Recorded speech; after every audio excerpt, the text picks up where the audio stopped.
They thought it was just a cheap rental, but behind that old house, something was buried, and once the truth began to rise from the well, it refused to stay dead. This is a story my cousin swore was true, something he witnessed himself back when he ran away from home. Whether it was real or not, I can't say for sure. But after that night, he swore he'd never run away or rent another house again. Nathan was born into a wealthy family, but not a happy one. His home was always filled with tension. He and his mother argued constantly, sharp, bitter words over even the smallest things.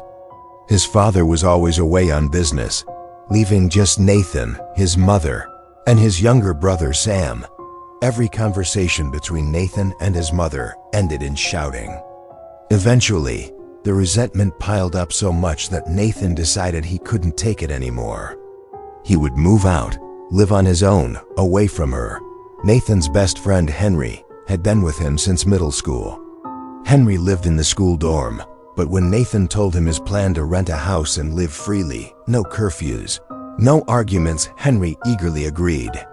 For a week, Henry searched everywhere until he finally called Nathan with good news. He'd found a perfect little house. It was spacious, cool, and most importantly cheap. Only $36 a month. There was one condition. The landlady wanted a full year's rent paid in advance. She explained she lived far away and collecting rent monthly was inconvenient. It was strange, but the deal was too good to pass up. They agreed. The next morning, they met the landlady in a narrow alley off Willow Street. She was already waiting in front of the gate. The house was surprisingly nice, 3 rooms, with a big open yard in the back.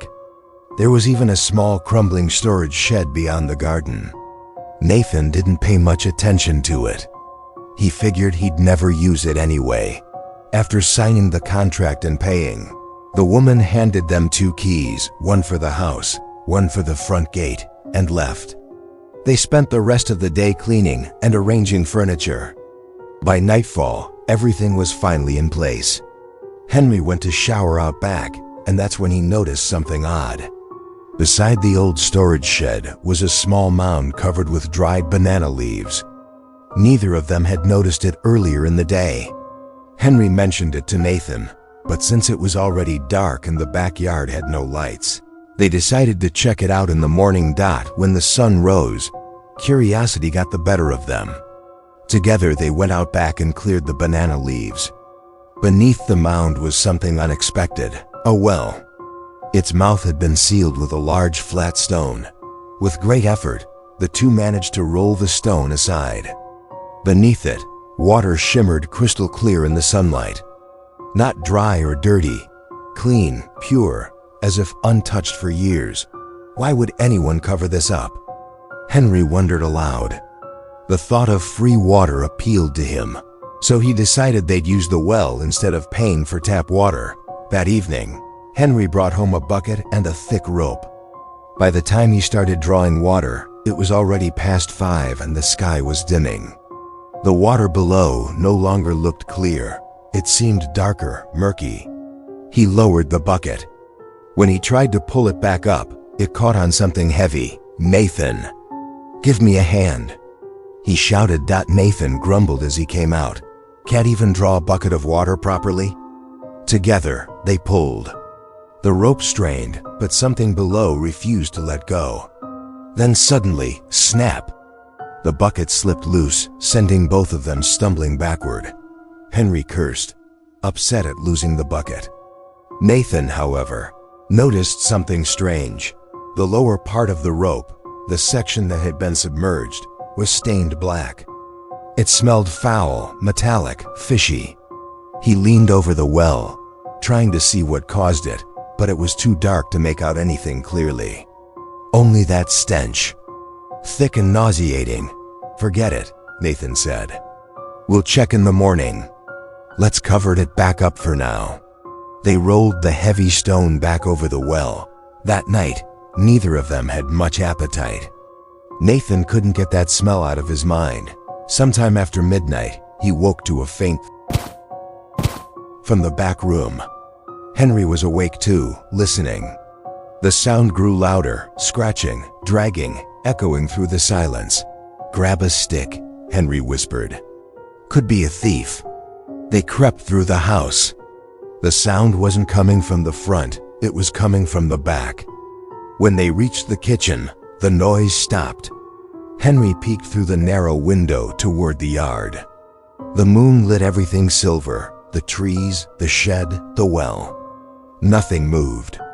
Still, the faint scraping continued, like something far away but close enough to hear. After a while, they gave up and went back to bed, uneasy but too tired to stay awake. The sounds returned, faint and irregular, until they finally drifted into a restless sleep. The next morning, Nathan went to open the back door and froze. The heavy stone they had placed over the well last night was sitting right there, blocking the doorway. He staggered backward, heart pounding. Henry, startled by his scream, rushed in. When he saw the stone, he turned pale. They had both lifted that rock together. There was no way it could have moved on its own. They hurried to the well. The water was clear again. No smell, no sign of anything wrong.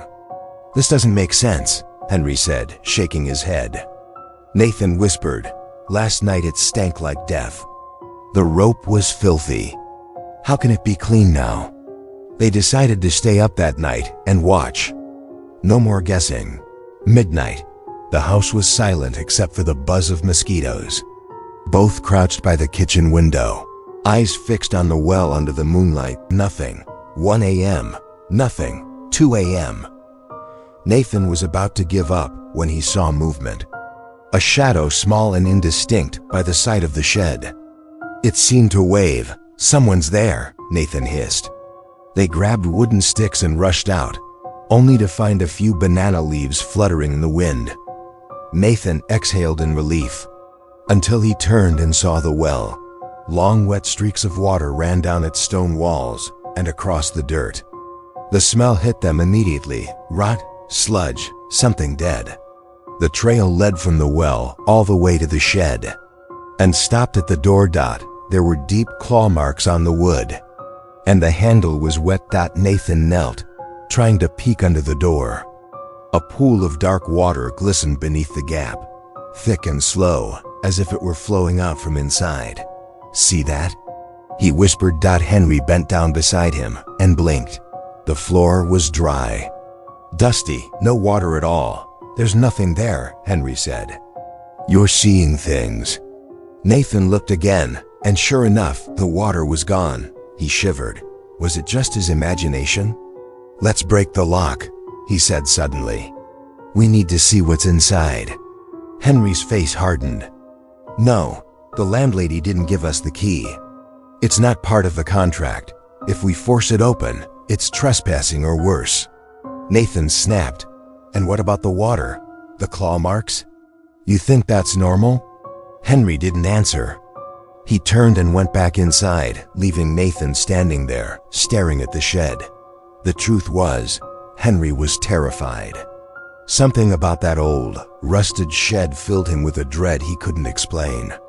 Nathan tried to shake it off too, but that image of the water creeping under the door haunted him until dawn.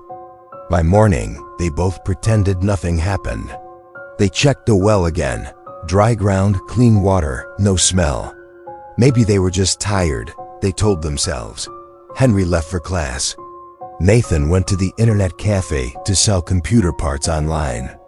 By evening, Nathan came home first to meet a buyer who wanted to purchase a used graphics card, a 9800 GT. $84 bought, $100 sold. Easy profit. The buyer arrived around 6:30 and parked his motorbike out back, right beside the well. They tested the card. Everything went fine.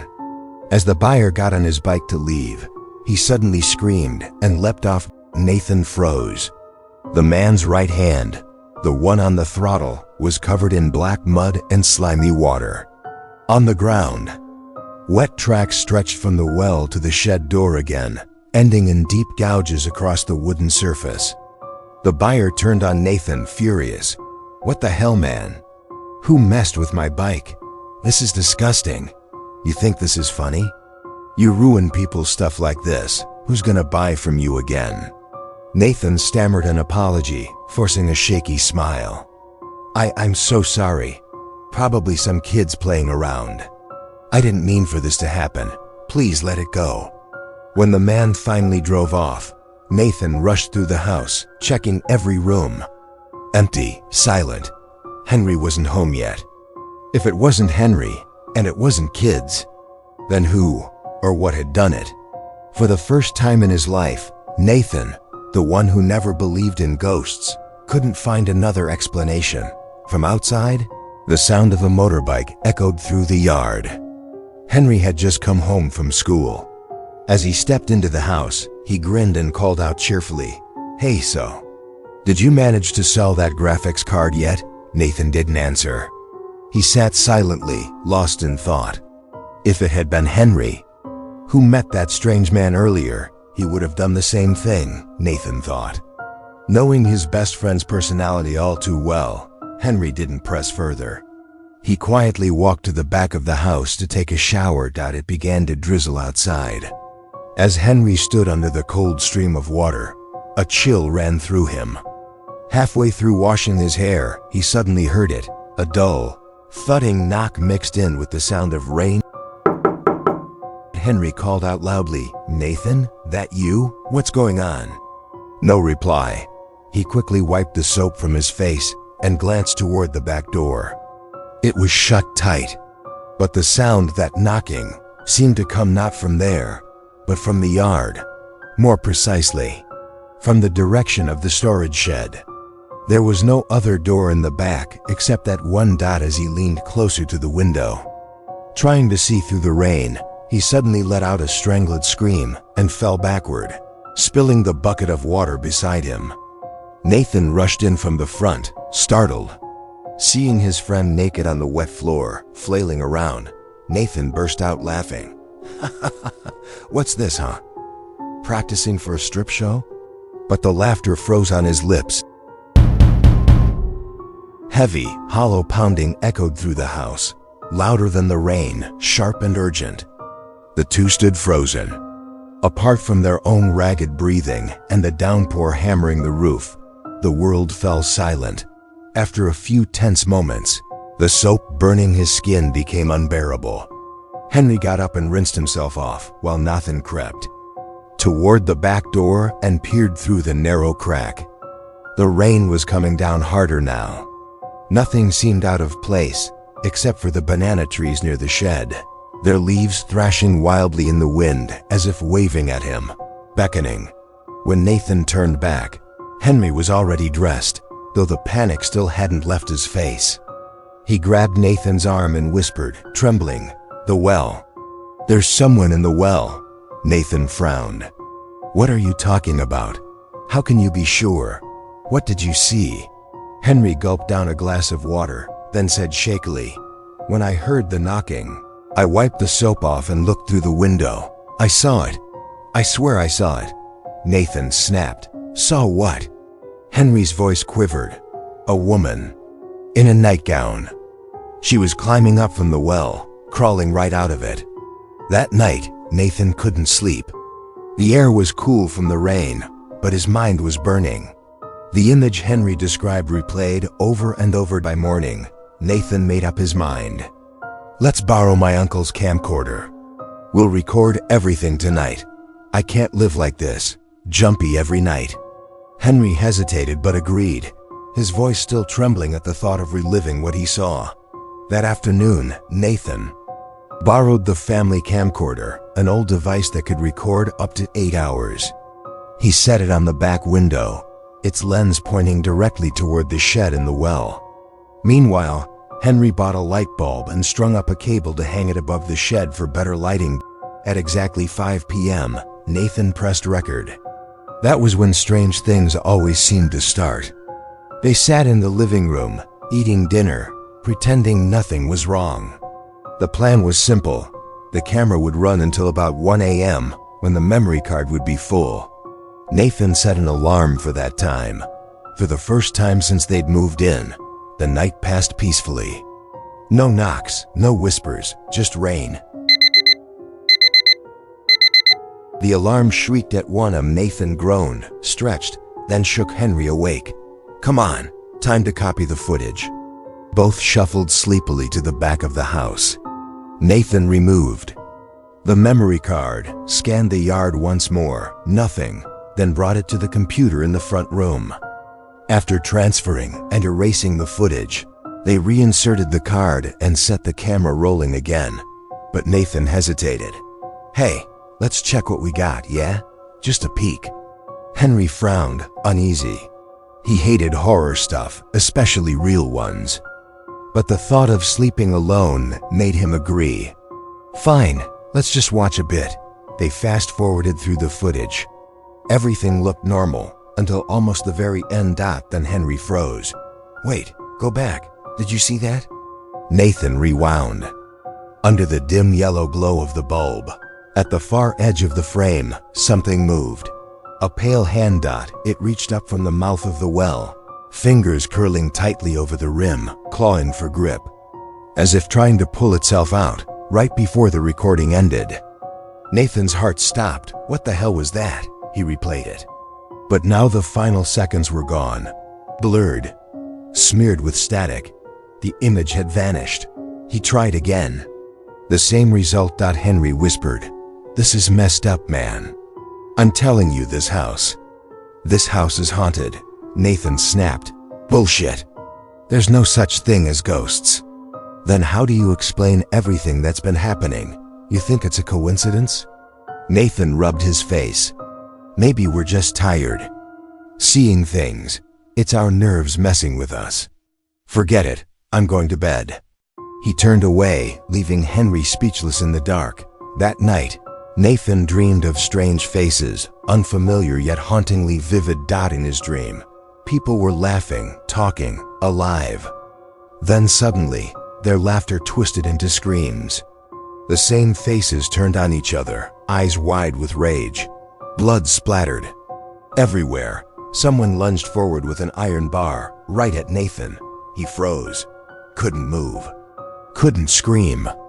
The bar came down. A severed head rolled to his feet, eyes still staring. Then, a cold, wet hand gripped his ankle and yanked him down into black water. He couldn't breathe. The water filled his nose, his mouth. He struggled, choking. "Help! Somebody! Nathan! Nathan, wake up!" Henry shook him violently, pulling the blanket off his face. Nathan gasped, drenched in sweat. "Nightmare again?" Henry asked. Nathan forced a weak chuckle. "Yeah, just a dream."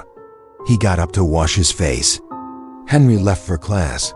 Later that morning, Nathan rode out to buy some new video games, then stopped by his old high school friend Robert's house to borrow a few adult films and a couple of horror movies for good measure.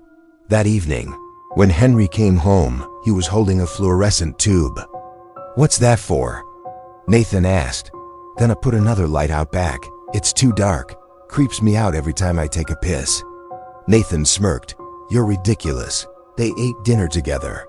Between bites, Henry said happily, "Hey, I'm going home tomorrow. My mom called. My brother's getting married. You coming?"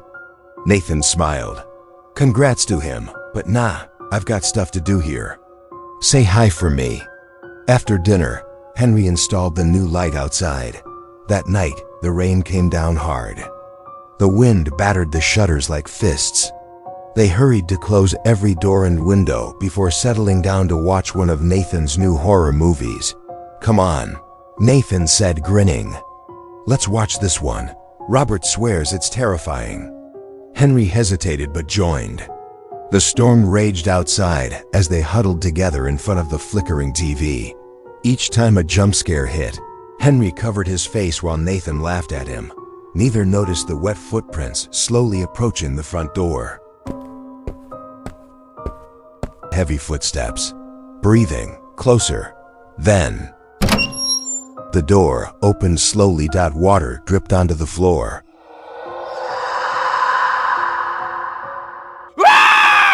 Both screamed. Nathan froze, eyes wide. Henry leapt onto the couch, trembling. Then came laughter. "Relax, it's me, Sam." Their friend stood there, drenched, grinning like an idiot as he hung his raincoat by the door. "You asshole," Henry shouted, smacking him on the head. Nathan burst out laughing. "Where the hell did you come from?" "Went out with my girlfriend," Sam said. "Dropped her home, but the rain got crazy so I came here." The gate wasn't locked. They gave him dry clothes, turned off the TV, and stayed up chatting late into the night. The next morning, Henry packed for his trip home. Nathan gave him 2 bottles of rice wine and some tea to bring as gifts for his family. At noon, Nathan drove him to the bus station. Before leaving, Nathan told Sam, "Hey, if you head out later, make sure you lock up. The padlock's on my desk."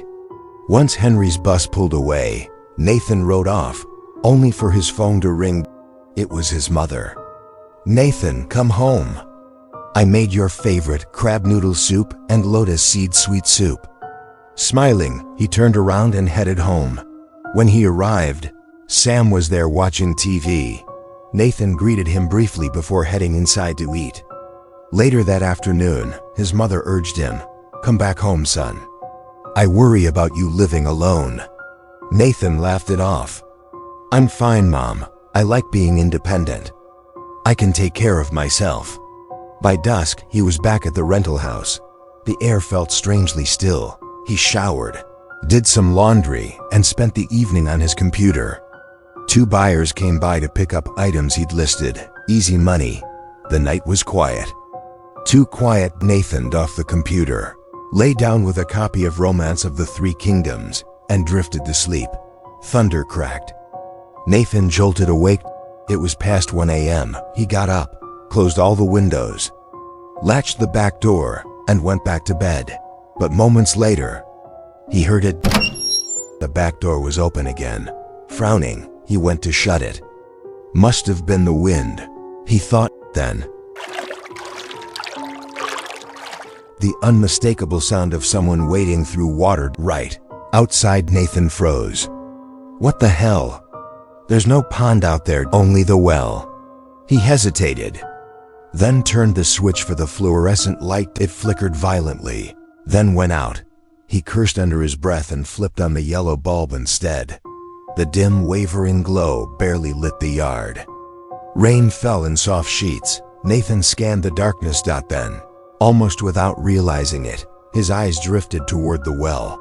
Nathan couldn't describe what he felt in that moment. All he knew was that his heart seemed to stop dead.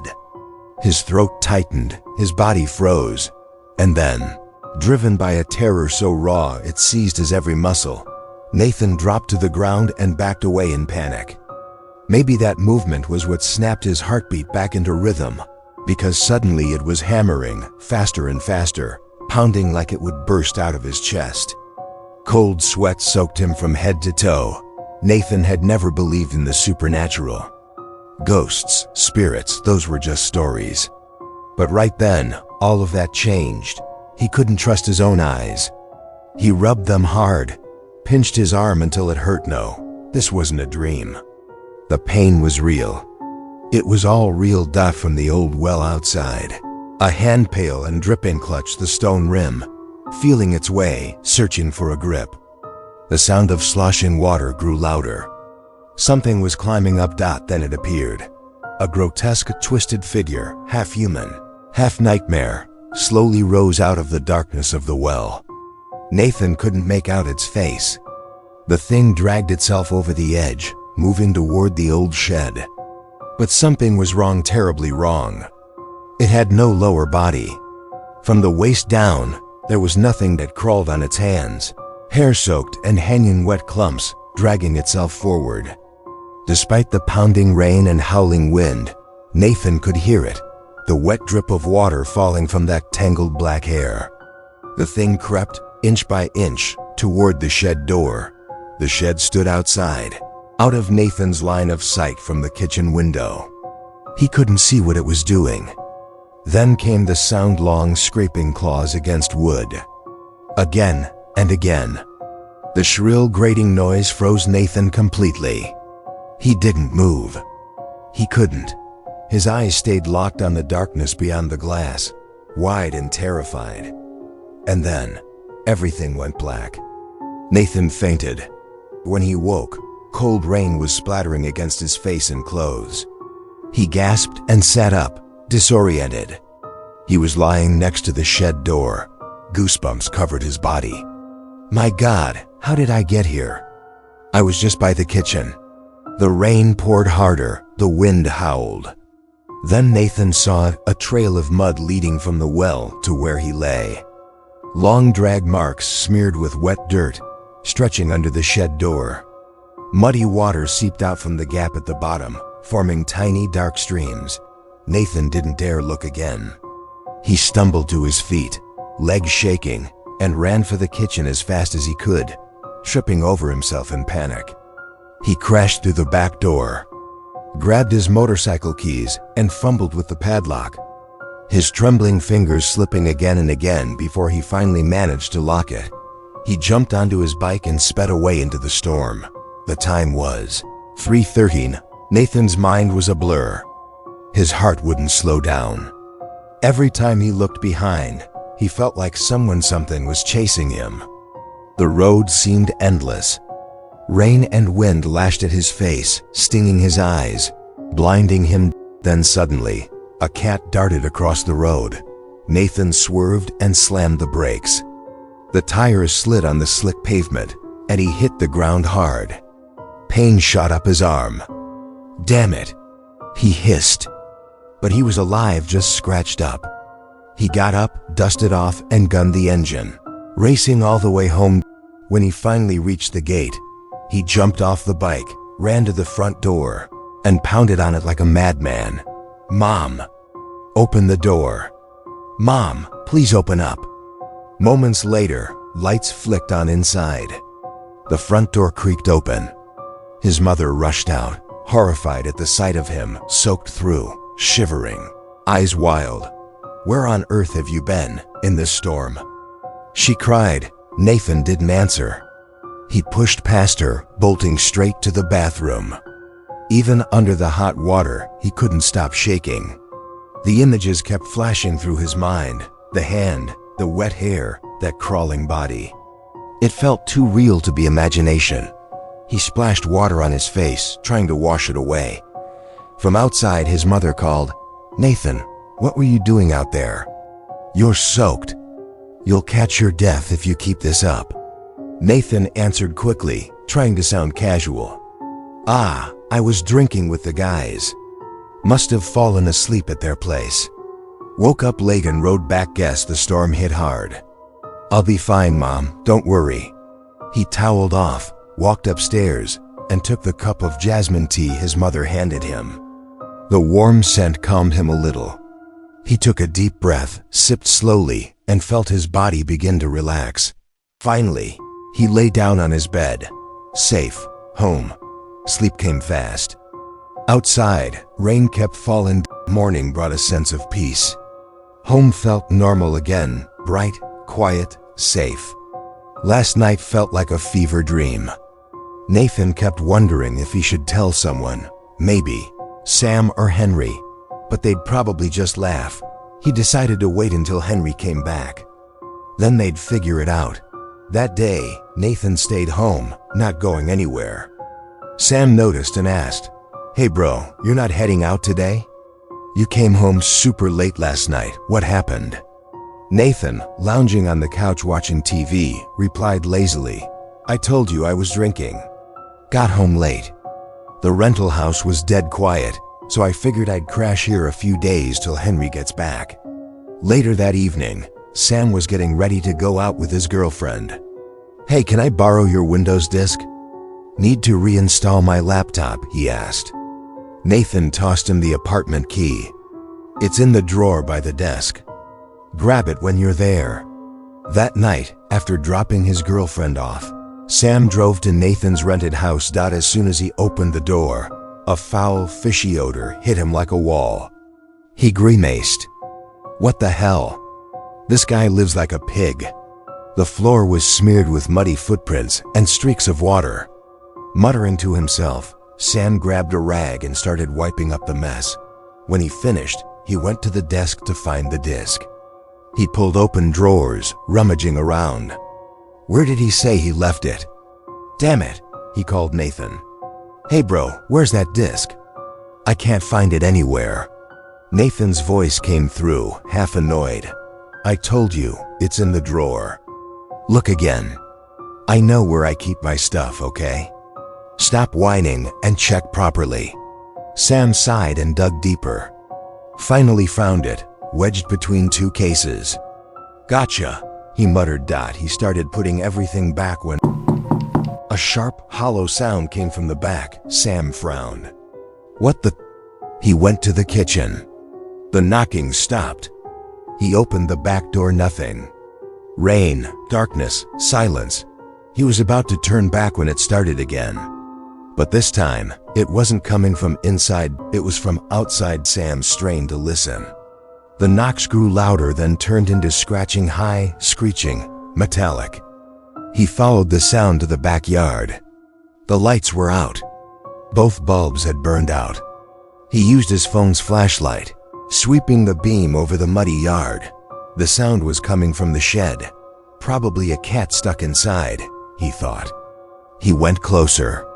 The shed had no holes, no openings, so how could anything have gotten in? Then the sound stopped in the silence. Sam noticed a thin stream of water trickling out from under the shed door, winding down to his feet. He frowned. Water? From inside? He crouched down, shining his light at the base of the door. A sickening fishy stench hit him so hard he gagged. Jesus, he stumbled back, covering his nose. Just then his phone rang. It was his girlfriend. He answered quickly, his voice still shaky. Hey babe, yeah, I'm here at my brother's, what's up? He laughed nervously, distracted, never noticing the movement behind him. From the old well, something was climbing out. It slithered through the mud, toward him. As he talked, Sam felt something cold wrap around his ankle. Wet, slippery, gripping tighter. He froze. Slowly, he looked down. In the dim moonlight, a hand, a pale, dripping hand clutched his leg. Sam's jaw locked. His body refused to move. His mind screamed, calm down, it's just someone messing around. Who's messing with you? His girlfriend's voice asked through the phone. Where are you? Hello, babe? Hello, Sam couldn't answer. Every nerve was focused on that cold, clammy hand gripping him tighter. He screamed, let go! Let go! And kicked frantically, knocking his phone to the ground. The hand tightened. Nails dug into his skin. Sam grabbed the first thing he could, reach a plastic pipe, and swung it wildly. The hair of the thing flung back, spraying water everywhere.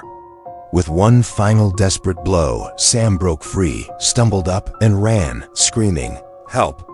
Somebody help me! He burst through the kitchen door, slammed it shut, jumped on his bike, and tore off into the night. His vision blurred. His head throbbed. He didn't see the sugarcane cart until it was too late.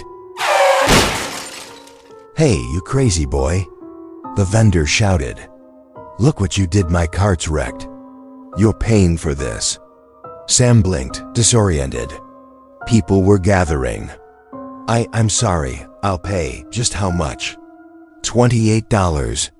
She snapped. What? For a broken glass panel? Come on, lady. Her voice rose to a shriek. Pay up or I call the cops. Defeated, Sam threw the money at her and sped off. What a cursed night, he muttered, trembling. He finally made it home and ran upstairs. Nathan, bro! Oh God, Nathan turned from his computer, startled. What the hell happened to you? You look like you've seen a ghost. Sam dropped onto the bed, gasping. The house. Your rental. It's haunted, Nathan, haunted. There's something there, something in the well. Nathan stared, speechless. It wasn't just him anymore. Sam showed him his ankle 5 deep, purple finger marks. Nathan's voice dropped. So you saw it too? Sam nodded, shaking. Yeah, it grabbed me. I swear to God, it grabbed me. Nathan took a deep breath. Then it's real. It's not just in my head. He paused, thinking, then said, tomorrow, when Henry's back, we'll open that shed and find out what's inside. Sam hesitated. You sure that's a good idea? Maybe we should call the landlord first. Nathan called Henry immediately. Henry agreed to come back the next day. The next afternoon, Nathan picked Henry up from the bus station and told him everything, every detail. At first, Henry laughed it off, but as Nathan kept talking, his tone dead serious, Henry's face turned pale. You know, Henry said slowly, I always thought I saw something moving behind that house. But you never believed me. Now look who's the skeptic. They agreed. Once the landlady arrived, they'd confront her about the shed. When they finally returned to the rental house, the place was filthy, mud smeared across the floor. A damp smell thick in the air. They didn't need to say it out loud. They all knew something was very, very wrong with that house. Right on time at 9 a.m., the landlady arrived. Nathan, Henry, and Sam told her everything that had happened in the house and asked if she knew anything about it. The woman looked uneasy as Sam rolled up his pant leg to show her the strange mark on his ankle. See? The mark's still here. Why would we lie to you? The landlady shook her head. It's not that I don't believe you, but maybe there's some sort of explanation. Before she could finish, Nathan cut in. How long have you lived here, ma'am? 2 years, she replied. My husband and I bought this place through an agent. It was spacious and way cheaper than anything else on the market, so we didn't hesitate. And you didn't notice anything strange while living here? Why did you move out? You must know something you're not telling us. The woman frowned, honestly. No, but there was one odd thing. Ever since we moved in, both my kids kept getting sick. We saw doctor after doctor, but nothing worked, especially my youngest. He couldn't even talk yet, but he'd cry every single night. No matter how I held him, he wouldn't stop until he was exhausted and fell asleep. It went on for weeks. I told my mother, and she brought a geomancer to check the feng shui. She believes the energy of a house can affect the people living in it. When the geomancer arrived, he walked through every room and then shook his head. This house, he said, is filled with heavy yin and death energy. It's bad for your health and fortune. Henry interrupted. Did he say why? Like, did someone die here? A spirit, maybe? The woman shook her head. He didn't explain. After that, we decided to move back to our old home and put this one up for sale. But no one wanted to buy it. People came to see it, then shook their heads and left. So we gave it to the agency to rent out while waiting. Henry asked, then why did you seal up the well? If you weren't using it, why not just destroy it? It was already sealed when we bought the house. My husband tried to open it once, but the water was filthy and smelled terrible, so he sealed it again.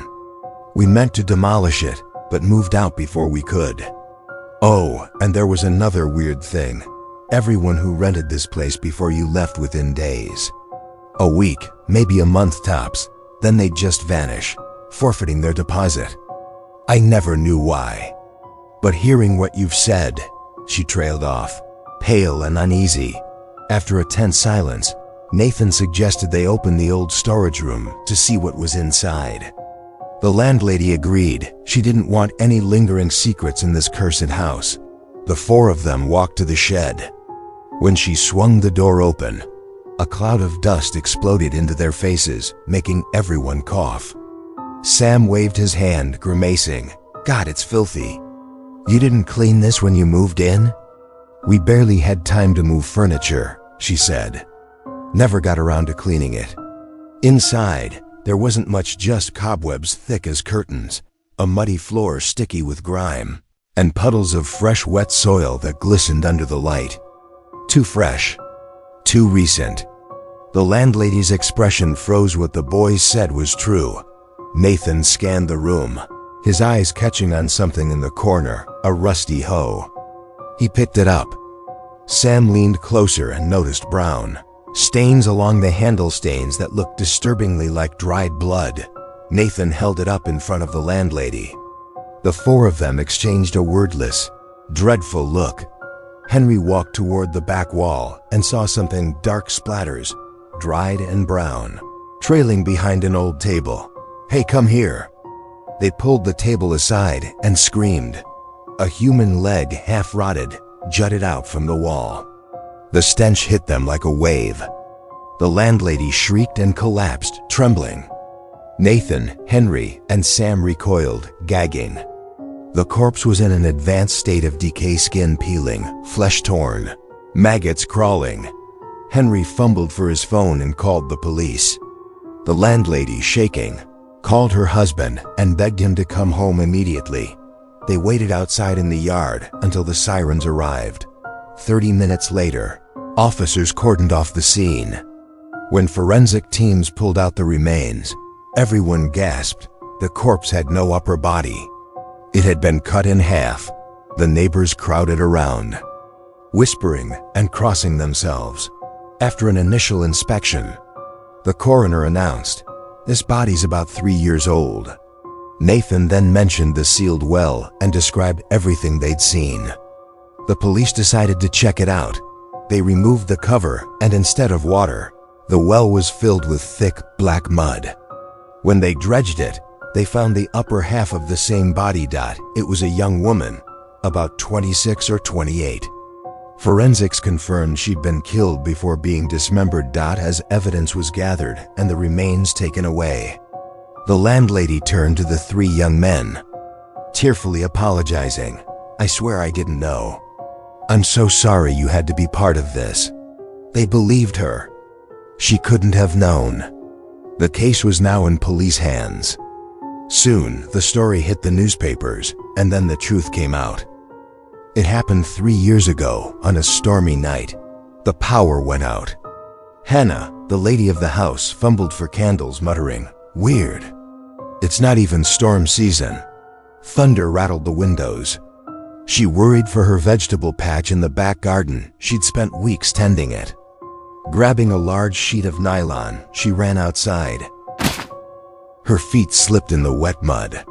She fell hard, soaking herself in rain and dirt. Shivering, she got up and covered the vegetables, not noticing the sound of hurried footsteps behind her. Then a loud smash came from inside the house. She froze, heart pounding, and rushed in. Glass shards littered the floor. A shadow sat slumped on the sofa, drenched, hair hanging over its face. It was Harvey, her husband's younger brother. "Harvey? What happened? You're soaked."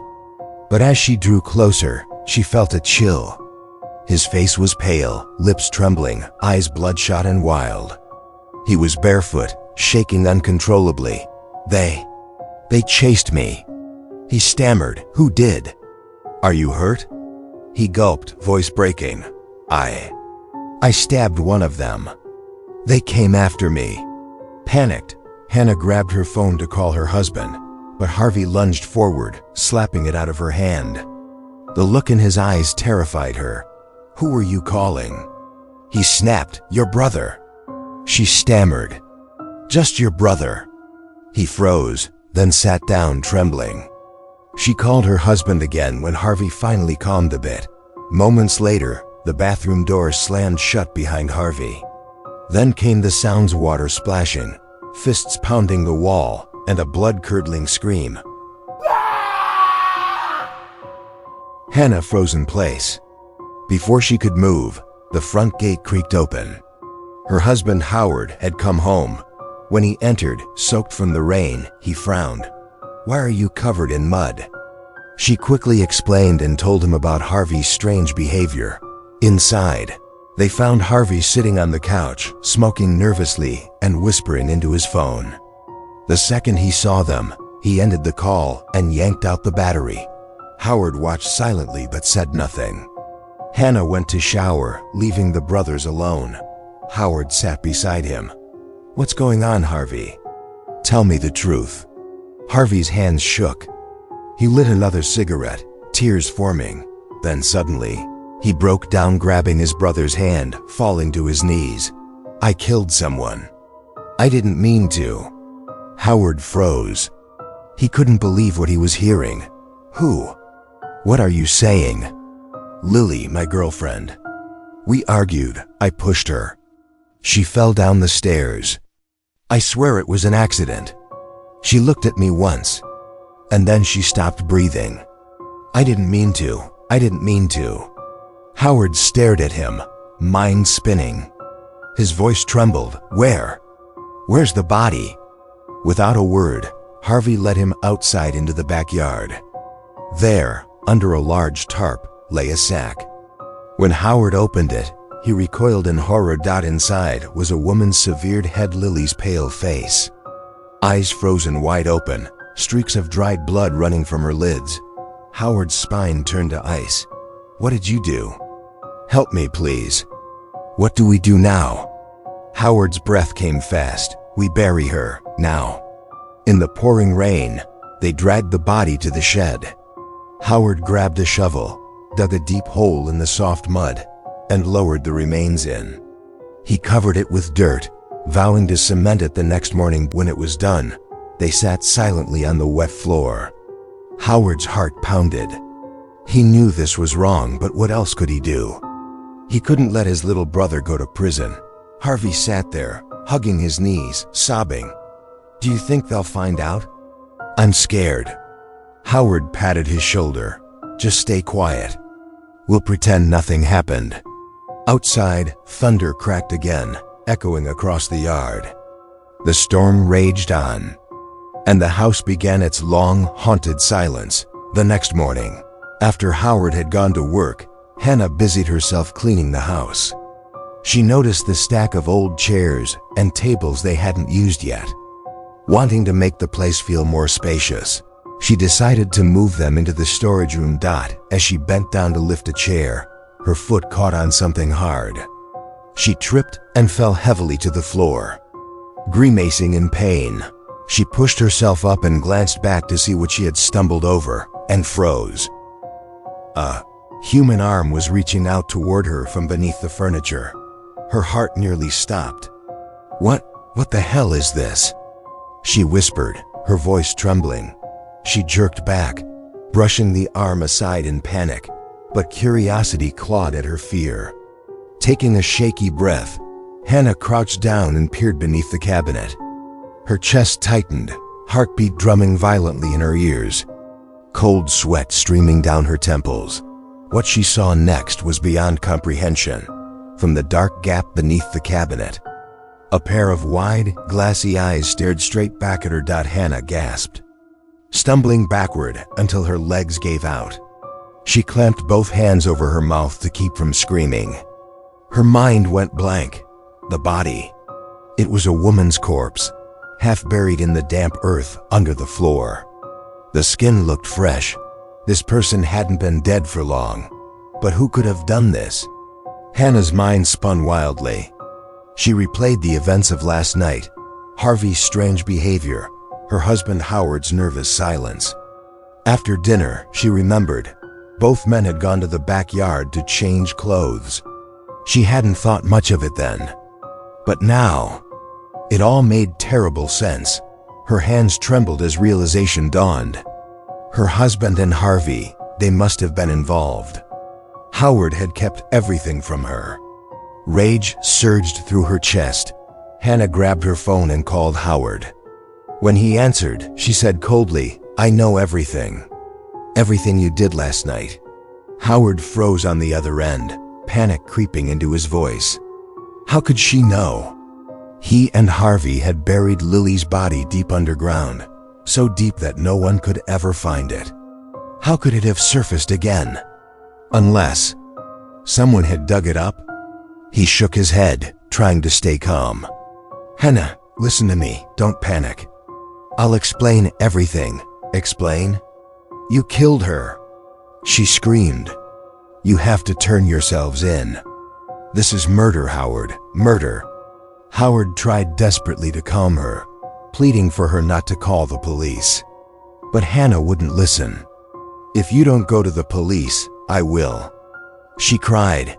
Howard begged her to wait until evening so they could talk, but before he could finish, he heard a sudden crash on the other end of the line, glass shattering. Hannah's terrified scream, and then silence. Hannah! Howard shouted. No answer. A horrible feeling gripped him. Without hesitation, he dropped everything and raced home.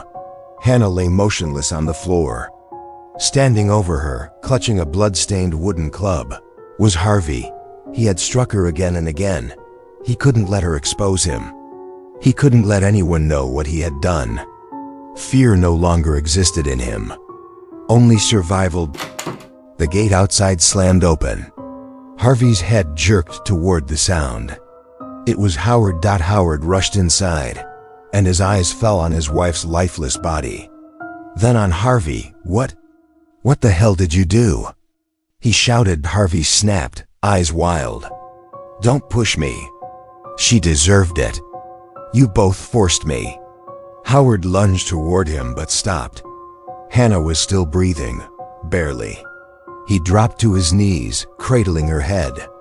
Hannah, wake up, he cried, patting her cheek. His hands came away warm and wet. Blood, it was pouring from her head. Harvey, you monster, Howard hissed, scooping Hannah into his arms. He raced for the car, shouting over his shoulder, I'll report you to the police. You're finished. Alone now, Harvey stumbled into the storage room. The corpse was still there, Lily's upper body exposed, her lower half buried beneath the damp earth. Harvey grabbed a shovel and began digging frantically, uncovering the rest of the body. He stared at the pit. It was deep, impossibly deep. How did she come back up? He muttered. Was it Hannah who dug her up? He shook his head. It didn't matter. He had to finish this. He fetched a saw, knelt beside Lily's corpse, and began cutting it in half. His face was blank, his eyes empty. This is your fault, Lily, he muttered. I didn't want to do this. You shouldn't have meddled. When it was done, he buried the lower half again, deeper than before, and tied heavy stones to the other half. He dragged it to the old well and tossed it in.